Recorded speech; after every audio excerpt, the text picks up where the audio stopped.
নমস্কার দর্শক বন্ধুরা, প্রিয়ার রান্নাঘরে আপনাদের সবাইকে স্বাগত। আচ্ছা, আমার মতো কারা কারা আছেন বলুন তো, যারা খাসির মাংসর থেকে খাসির মাংসের মেটে কষাটা খেতে বেশি পছন্দ করেন? আমার তো দারুণ লাগে এই মেটে চচ্চড়ি খেতে। আজকে তাই বানিয়ে ফেললাম ঝাল ঝাল করে খাসির মাংসের মেটে চচ্চড়ি। এই মেটে চচ্চড়ির মধ্যে আমি একটু আলুও দিয়েছি, আলু ছাড়াও কিন্তু মেটে চচ্চড়িটা বানানো যায়। প্রথমেই মেটেটাকে আমরা নুন দিয়ে একটু সেদ্ধ করে নেব। কড়াইয়ের মধ্যে দিয়ে দিচ্ছি জল। মেটেটাকে একটু সেদ্ধ করে নুন দিয়ে যদি জলটা ফেলে দেওয়া হয়, মেটের যে একটা গন্ধ থাকে সেটা কিন্তু অনেকটাই চলে যায়। অল্প একটু নুন দিয়ে দিলাম, এবার মেটেটাকে দিয়ে দিচ্ছি। মেটেটাকে ভালো করে মোটামুটি মিনিট 10 মতো একটু টকবক করে ফুটিয়ে নেব। মুরগির মাংসের মেটেও কিন্তু এইভাবে বানালে খেতে দুর্দান্ত হয়। আমার তো খাসির মাংসের মেটে চচ্চড়ি বা মুরগির মাংসের মেটে চচ্চড়ি, যে কোনো মেটে চচ্চড়ি খেতে ভীষণ ভালো লাগে। এবার এটার মধ্যে একটু হলুদ দিয়ে দিলাম। আমরা তো সবাই জানি হলুদ আর নুন দিয়ে কোনো জিনিস যদি ফুটিয়ে নেওয়া হয়, তার মধ্যে যে জীবাণুগুলো থাকে, খারাপ জিনিসগুলো থাকে, সেগুলোও কিন্তু বেরিয়ে যাবে। ঢাকা দিয়ে মিনিমাম 10 মিনিট মতো ভালো করে সেদ্ধ করে নিয়েছি। এবার মেটে থেকে জলটা ঝরিয়ে নেব।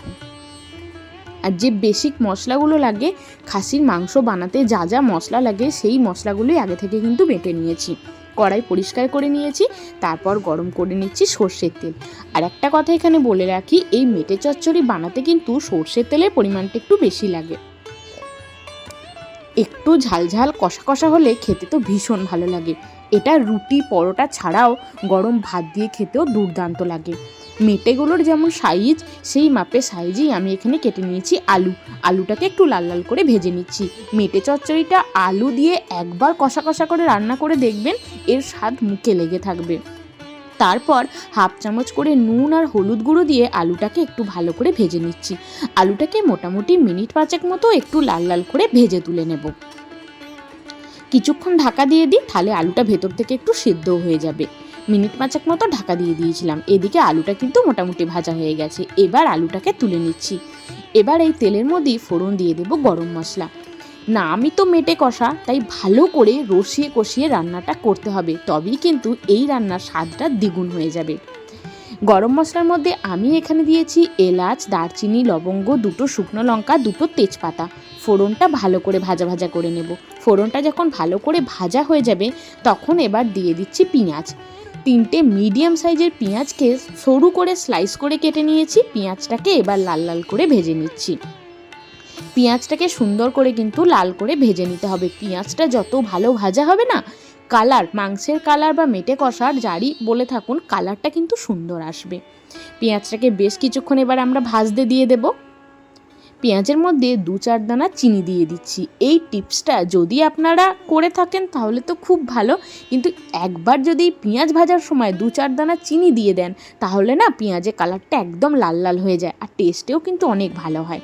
এবার 2টো মিডিয়াম সাইজের ছোট করে কুচি করে রাখা টমেটো আর 3-4টে চেরা কাঁচা লঙ্কা দিয়ে দিলাম। টমেটোটা দিয়ে পেঁয়াজের সঙ্গে টমেটোটা বেশ কিছুক্ষণ ভেজে নিতে হবে। গ্যাসের ফ্লেমটা লো টু মিডিয়ামে রেখে সব কিছু মশলা সুন্দর করে ভেজে নেব। টমেটোটা কিন্তু অনেকটাই গলা গলা হয়ে গেছে, আর সাইড থেকে কত সুন্দর তেলও ছেড়ে দিয়েছে। এবার যে মশলাটা বেটে রেখেছিলাম সেটা দিয়ে দিলাম। বাটা মশলার মধ্যে আমি এখানে দিলাম আদা রসুন বাটা। মোটামুটি একটা 1 ইঞ্চি মতো আদার টুকরো আর 10-12 কোয়া রসুন একসাথে বেটে নিয়েছিলাম। রসুনের পরিমাণটা একটু বেশি লাগে। এটা দিয়ে খুব ভালো করে এবার সব কিছু মশলা কষাতে দেবো। মোটামুটি মিনিট 5 মতো একটু ঢাকা দিয়ে রাখবো, যাতে মশলাটা ভালো করে কষানো হয়, আর মশলার যে কাঁচা গন্ধটা সেটা যেন একদমই না থাকে। মশলাটা সুন্দরভাবে কষানো হয়ে গেছে, আর মশলা থেকে তেলও ছেড়ে দিয়েছে সুন্দরভাবে। তারপর এই মশলা কষানোর মধ্যে 1 চামচ দিয়ে দিলাম নুন, এখানে ছোট চামচের 2 চামচ দিয়ে দিলাম হলুদ গুঁড়ো, 2 চামচ দিয়ে দিলাম জিরে গুঁড়ো, আর দিয়ে দেবো কাশ্মীরি লঙ্কার গুঁড়ো, যাতে কালারটা সুন্দর আসে। আমি সব কিছুই কিন্তু 2 চামচ করে দিয়েছি, ছোট চামচ ব্যবহার করেছি। এবার সব কিছু খুব ভালো করে মিশিয়ে নিচ্ছি, যাতে মশলাটা একদম কষা কষা হয়ে যায়, লাল লাল। ওদিকে মেটেটা তো সেদ্ধ করেই রেখেছি, আলু কিন্তু মোটামুটি 50% সেদ্ধ হয়ে গেছে, ভেজে নিয়েছি। কিছুক্ষণ কষিয়ে জল দিয়ে ফুটিয়ে নিলেই কিন্তু মেটে চচ্চড়ি একদম রেডি হয়ে যাবে। মেটেটা সেদ্ধ করে নিলে কিন্তু খুব বেশি সময় লাগে না। আর মেটের মধ্যে যে চর্বিটা ছিল সেটা আমি সেদ্ধ করিনি, চর্বিটা সেদ্ধ করে নিলে তো চর্বির তেলটা পুরোটাই বেরিয়ে যেত, তাই চর্বিটাই কষানোর সময় দিয়ে দিলাম। এবার সেদ্ধ করে রাখা মেটে ভেজে রাখা আলু চর্বি দিয়ে ভালো করে মশলার সাথে কষিয়ে নিচ্ছি।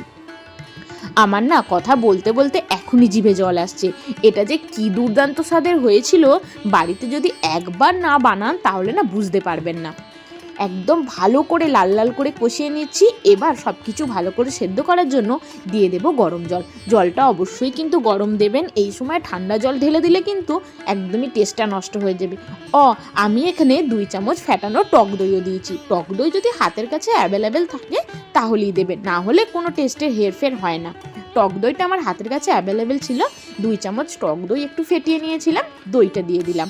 দইটা দিয়ে আরও বেশ কিছুক্ষণ কষিয়ে নিচ্ছি। দইয়ের তো একটা নিজস্ব তেল থাকে, সেই তেলটা যতক্ষণ না বেরোবে কিছুক্ষণ কিন্তু কষিয়ে নিতে হবে। তারপর আর কি, ভালো করে বেশ কিছুক্ষণ ধরে তো কষিয়ে নিয়েছি।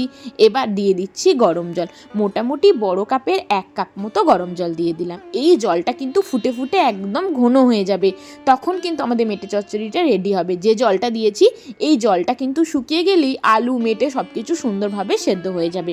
এবার এটাকে ঢাকা দিয়ে দেবো। এই সময় যদি মনে হয় নুন দেওয়া লাগবে তাহলে অল্প একটু নুনও দিয়ে নিতে পারেন। বেশ কিছুক্ষণ ঢাকা দিয়ে রেখেছিলাম। এদিকে আলু মেটে দেখিয়ে দিচ্ছি সুন্দরভাবে কিন্তু একদম নরম হয়ে সেদ্ধ হয়ে গেছে। মেটে চচ্চড়ি যখন কষানো হচ্ছিল এত সুন্দর গন্ধ বেরোচ্ছিল না, বেশ কিছুক্ষণ ফুটিয়ে ফুটিয়ে একদম কষা কষা করে নিতে হবে।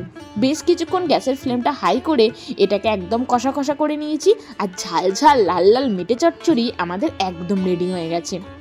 এটা ভাত ছাড়াও পোলাও, নান, পরোটা যে কোনো প্রকার রাইসের সাথে আপনারা সার্ভ করতে পারেন। তাহলে আমার দেখানো এই খাসির মেটে চচ্চড়ি রেসিপিটা আপনাদের কেমন লাগলো আমাকে কিন্তু জানাতে ভুলবেন না। ভালো লাগলে লাইক করবেন, ফ্যামিলির সঙ্গে শেয়ার করে দেবেন। আর যেসব বন্ধুরা আমার চ্যানেলে এখনও নতুন, প্লিজ বন্ধুরা চ্যানেলটা সাবস্ক্রাইব করে এইভাবেই আমার পাশে থাকবেন। দেখা হবে আবার একটা অন্য কোনো ভিডিও নিয়ে। সবাই খুব ভালো থাকবেন, সুস্থ থাকবেন।